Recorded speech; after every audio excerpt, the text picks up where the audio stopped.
হুমায়ুন কবির তিনি দল ছাড়ছেন, যার বিতর্কিত মন্তব্য, যার বিভিন্ন মন্তব্য বারবার রাজনীতিতে সাড়া ফেলে দেয়।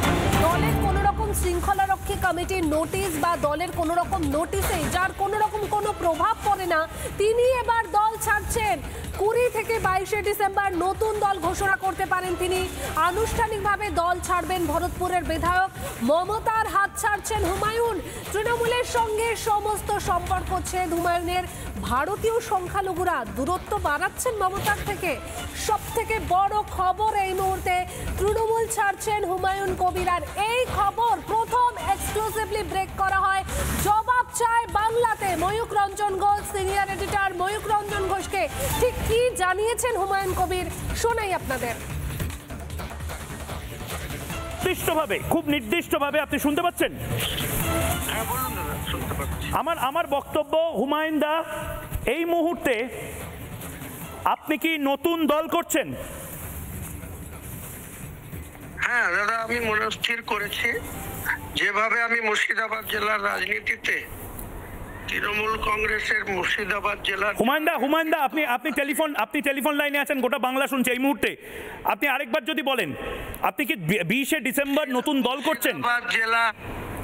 মুর্শিদাবাদ জেলায় বর্তমানে তৃণমূলের যারা বহরমপুর সাংগঠনিক জেলার যারা নেতৃত্ব দিচ্ছে, অপূর্ব সরকার মাদারের সভাপতি, বিশ্বদেব কর্মকার যুব সভাপতি, নীলিমেশ বিশ্বাস, সে এখন হঠাৎ করে তৃণমূলের তিনি সভাপতি হয়ে গেলেন আইনটিউসির, এবং বহরমপুরে বাস স্ট্যান্ডের একটা সিন্ডিকেটের তিনি সভাপতি, এবং তিনি বাস সিন্ডিকেট থেকে শুরু করে ছোট গাড়ির সিন্ডিকেট, তারপরে যত সব লেবার ইউনিয়ন আছে এবং টোটো চালকরা আছে, সবার সাথে সে ঋতব্রত বন্দ্যোপাধ্যায়ের নামে টাকা তুলছে।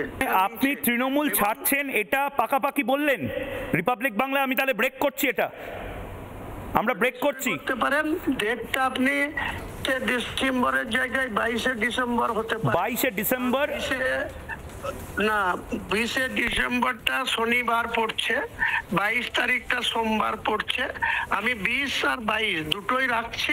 পরবর্তীকালে আনুষ্ঠানিকভাবে হচ্ছে কি, মমতা বন্দ্যোপাধ্যায়ের সাথে হুমায়ুন কবির দূরত্ব তৈরি করে দিল, ডিস্টেন্স তৈরি হয়ে গেল। দেখুন, মমতা বন্দ্যোপাধ্যায়ের সঙ্গে আমার কোনো ডিস্টেন্স করার ইচ্ছা ছিলও না, আজও নেই।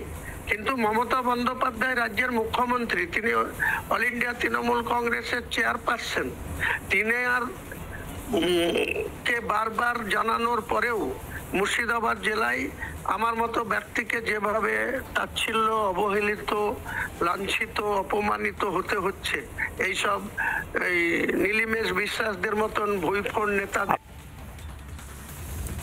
শুনলেন আপনারা, তৃণমূল ছাড়ছেন হুমায়ুন কবির। তিনি একদম স্পষ্ট ডেটও বলে দিলেন যে 20 থেকে 22 ডিসেম্বর নতুন দল ঘোষণা করতে পারেন তিনি। আমাদের প্রতিনিধি সৈকত কথা বলেছিলেন ভরতপুরের তৃণমূল বিধায়ক হুমায়ুন কবিরের সঙ্গে। কি উঠে এলো কথোপকথনে রাখবো আপনাদের সামনে।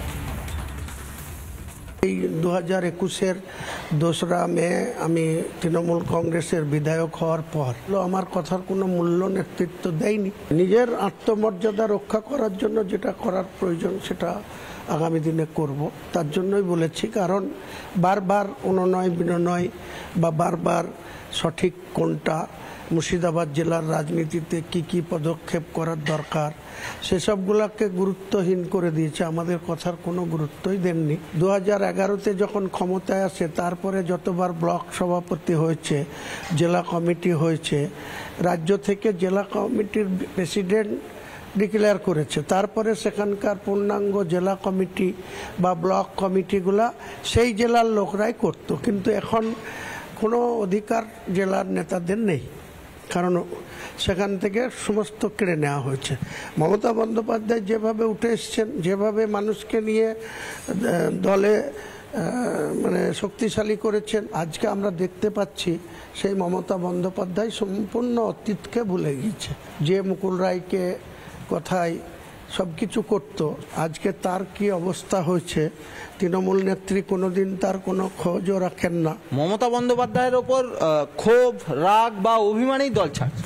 তাছাড়া কি মমতা বন্দ্যোপাধ্যায়ের কাছে এই যে মমতা বন্দ্যোপাধ্যায়ের দলের যে রাজ্য স্তরে যারা পক্স পার্সন আছে, অর্থাৎ যারা তাদের হয়ে বিবৃতি দেয়, দলের হয়ে বিবৃতি দেয়, তারা আমি কোনো কথা বললে আমাকে পাগল ভেবে নেয়। আমি একটা নতুন দল খুলব, সেই দলের চেয়ারপারসন বা প্রেসিডেন্ট আমি, আমার কেউ জেনারেল সেক্রেটারি আছে, কেউ সেক্রেটারি আছে, কেউ ট্রেজারার আছে, পূর্ণাঙ্গ কমিটি যেদিন আমি ওপেনিং করব সেদিনই জনসমক্ষে আনবো।